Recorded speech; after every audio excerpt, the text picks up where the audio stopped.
Yeah. Ay. Yeah.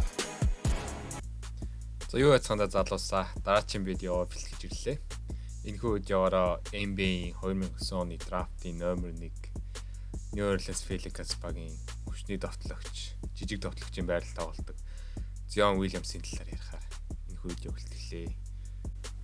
За тэгээд бичлэгийг эхлүүлцгээе. Yeah. Ay. Yeah. За бидний мэдэх Zion Williamson бүтэн нэрийн Zion Latif Williams гэдэг 2000 оны 7 сарын 6-ны өдөр North Carolina-гийн Salisbury гэдэг хотод төржээ. Түүний аав болох Latif Williamson коллеждоо Америк хөлбөмбөгийн хамгаалтын шугамд тоглодог. Бүх Америкийн багт хүртэл нэлээд авсан сайн тамирчин байсан байна. Ээж болох Sharonda Sampson гүйгч дунд сургуулийн эрүүл мэндийн болон бие физиологийн багшаар ажилладаг хүн байжээ. Хүүхдээ онцгой нэр өгөхийг хүссэн ээж нь Zion'д Библиэд гардаг Jerusalem-ийн ойролцоо байдаг Zion Mountain буюу Zion гэх нэртэй уулын нэрийг өгчээ. 2002 онд 2 настай хот нь Zion-ы эмээ өнгөрч тэдний гэр бүл South Carolina-гийн Florence гэдэг хот руу нүүгэр болжээ. Zion-ыг 5 настай хот нь аав ээж нь салж түүний ээж Lee Anderson гэх хүнтэй хөрвүүлжээ. Lee Anderson Crimson College-ийн холбоон тоглогчоор тоглож байсан төдийгүй NBA-ийн багийн камп бэлтгэлийнхээр явхын 2-7 оны өмнө машинд мөргүүлж тухайн кампт явж чадаагүй. Тэгээд түүний дараачаас залуу хүүхдүүдэд тасалжуулагч болон сонирхчдын багуудад тасалжуулагч хийдэг болсон байна. Zion тухайд хөлбөмбөг болон Америк хөлбөмбөгийн quarterback-ээр тоглодог байж. Zion 5 настай байхад анх сагсан бөмбөг дуурлаж ирээдүйд сагсан бөмбөгч болох мөрөөдөлтөд орсон байна. Williams-ийн ээж болон аав нь түүнийг коллежийн шилдэг тоглогч болох цаашдаа NBA-д оруулахыг хүсэж байсан байна. Цаг хугацаа өнгөрч Zion 7 настайдаа зорилгын төлөө өглөө болгон 5 цагт бос дасгалын чадвараа хөгжүүлдэг болжээ. Өглөө болгон сургуульд явахаа өмнө хичээлээ даалгавраа хийж дуусаад ойролцоох парк дээр бэлтгэл хийдэг байж. Бусад хүүхдүүдийг PlayStation тоглож унтж байх оронд Zion бэлтгэлээ хийсэлээ. Zion ээжийнхэн тасгалжуулдаг Symptom Falcons гэдэг багт тоглохоор болсон бөгөөд тэндээ өөрөөсөө 4 насаар ах хүүхдүүдтэй тоглодог байж.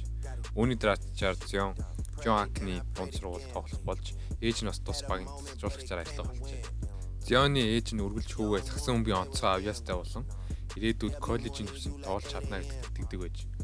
Zion үргэлж өөрөөсөө ах хүүхдүүдтэй тоглодог байсан ч ямар нэгэн сандарсан шинжгүй тайван тоглодог байжээ. Энэ үед түүний хойдоо болох Lee Anderson нь Zion холбон тоглогчдын байрал дээр хэрхэн тоглох үндсэн суурьуудыг зааж коллежийн тоглогч болоход хэрэгтэй чадваруудыг өдөр шөнөгүй зааж бэлтгэл хийдэг байжээ. Үүний үр дүнд Zion хурцтай хөгжин, залт, талбай харах чадвар гэх мэтчлэн олон чадвар нь өсөж бусад муу байсан чадварууд нь ч сайжирсан байна. Zion ахлах сургуульд орох хэрэгтэй болж эцгийнх нь Florence-аас нүүж шинэ сургууль хайж эхэлжээ. Florence-гийн high school-ууд муу байгаагүй ч эцгийнх нь Zion-ы боловсрол болон сагсан бөмбөгийн чадварыг биелүүлэх сургууль хайж хайсны Spartanburg Day North Carolina-гийн сургуульд орж холбон тоглолтын байрал тоглох болсон байна. Энэ үедээ North Carolina-гийн Hornets гэх сонирхчийн багт тоглож байхдаа одоогийн Memphis-ийн rookie Ja Morant-тай нэг багт тоглож байжээ.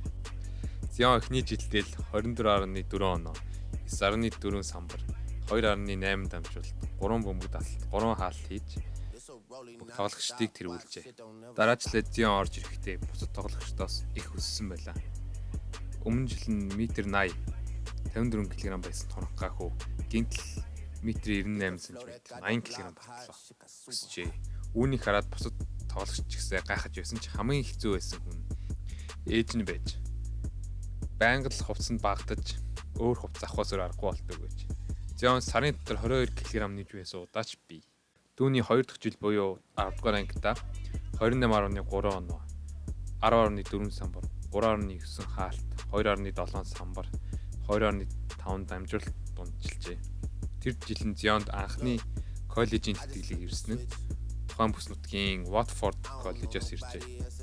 3 жил буюу жуниор жилдээ Zion үндэсний анхааралд орж ирж 2008 оны ангиас шилдэг 5 тоглогчийн 2 дэр эмгэлэгдэж байжээ. Тухайн үеийн нэгт ирмэлэгч байсан тоглогч нь одоо Нью-Йоркийн рүүки тоглогч RJ Barrett юм аа. Zion Spartanburg дахта 3 жил дараалан мужийнхаа авраг болж маш олон шагналуудыг төвж авчээ. Ахлах сургуулийн сүүлийн 2 жилдээ Zion-ы бичлэг YouTube-ээр асар их хандлт авч олон хүмүүсийн дуртай тоглогч болжээ. Тухайн үед нь директ хүртэл Zion-ы jersey-г өмссөн зураг өөрийнхөө social network хаяг дээр тавьж байжээ. Zion үүнийг харчаад директ намайг байдгийг мэддэг юм байна гэсэн хэлдэг. 2017 онд Ислам сэтгүүлийн нүүр зураг дээр Zion 16 настай байхдаа гарч хүн шоуг тарьж байлаа.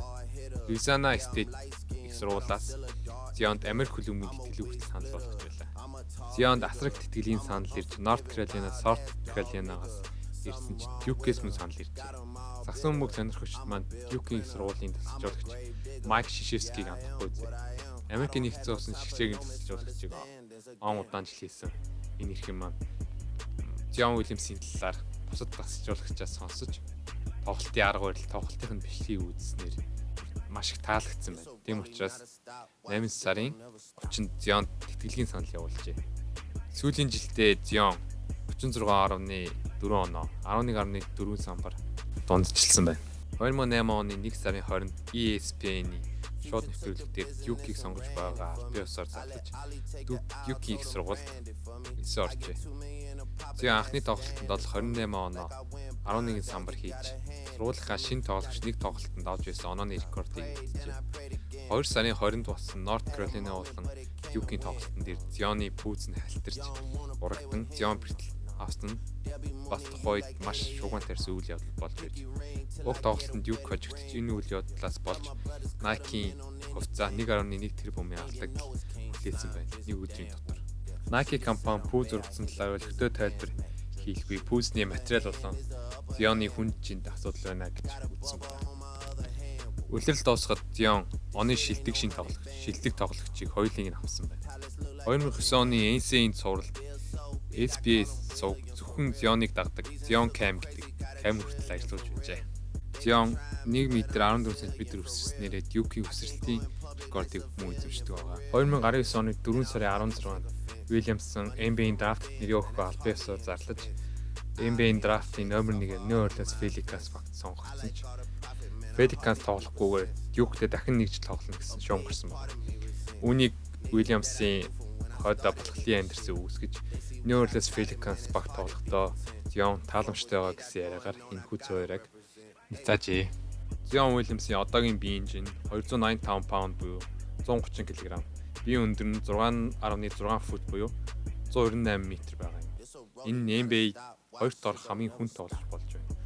Zion-ы урт Bobo Marjanovic 290 паундын жинтэйгээр нэг төчигч байгаа ч энэ хоёрын ялгаа зөвхөн 2.2 кг-аар л гарч байна. Түүний биеийн онцлогийг Charles Barkley болон Larry Jones гэдэг тоглогчтой харьцуулж байгаа ч бусад аналистууд түүний биеийн бүтэц тоолох арга барил нь Julius Randle болон LeBron James-тэй харьцуулж байна.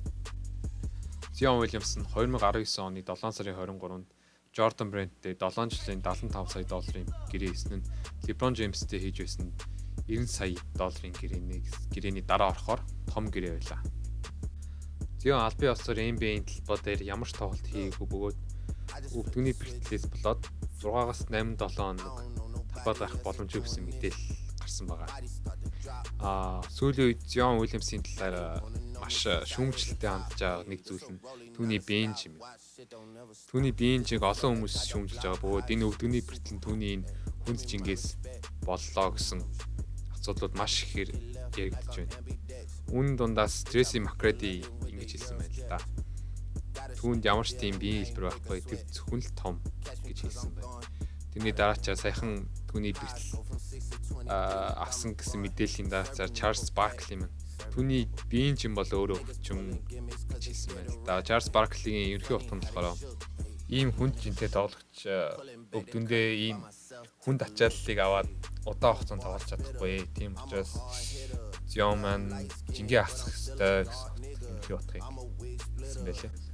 Zion Williams энэ бэртлээсээ болж цааш том гэрээ хийж чадахгүй гэсэн яриач гарч байна. LeBron James хэдэн оны үлрэлт хэлээд өвдөн дээр их ачааллаа бууруулахын тулд өөрөө жингээ ассан байна. Үүн шиг Zion Williams жингээ асахгүй бол ирээдүйд энэ хөл өвдөгний бэртэл цааш даамжих бүр цаашдаа тоглож чадахгүй болох хэмжээнд ч хүрч магадгүй гэж бодож байгаа. Зион Уильямсын бас нэг анхаарах зүйл нь баруун гарын тоглолтоо сайжруулах гэж байлаа. Зион өөрөө зүүн гартай, тийм учраас баруун гарын тоглолтоо сайжруулах бол NBA-ийн түвшинд тоглоно гэдэг бол бас хэцүү. Аналист гэж ярьсан байлаа. Тэгээд Зион Уильямс мань дөнгөж NBA-д орж иж байна. Цаашаага хөгжих хугацаа маш их байгаа учраас ирээдүйд NBA-ийн суперстар болох боломж нь түүнд нээлттэй байна. Ийм хот болон чадрын хөвд ч гэсэн NBA-ийн суперстар болох байхаа гэж найдаж байна. За ингээд бичлэгээ дуусгацгаая. Таалагдсан бол subscribe, like дараарай.